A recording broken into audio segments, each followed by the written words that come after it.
I've taken the Venturenix Python 1 and Python 2, which is part of the data science course, and also I've taken the blockchain course.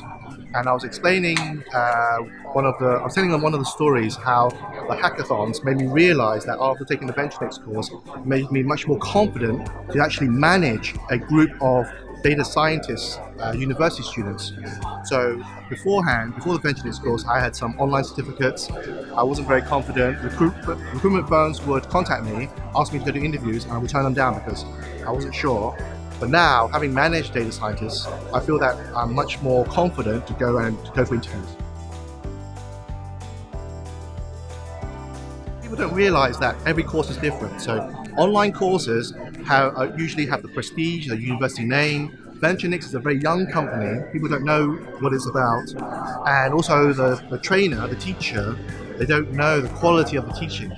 Now, another story I'm going to tell you is that I'm not a programmer. Right? So I did Python 1, I learned a bit of Python, some while loops, some for loops, some if loops.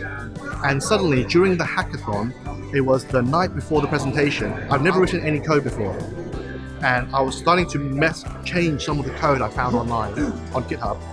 And after I finished, I realized, oh, these are Python for loops, while loops, if loops. So the stuff I learned, I didn't realize at the time, but suddenly when I really need to use it, I was doing it without consciously knowing what it was. So, very helpful.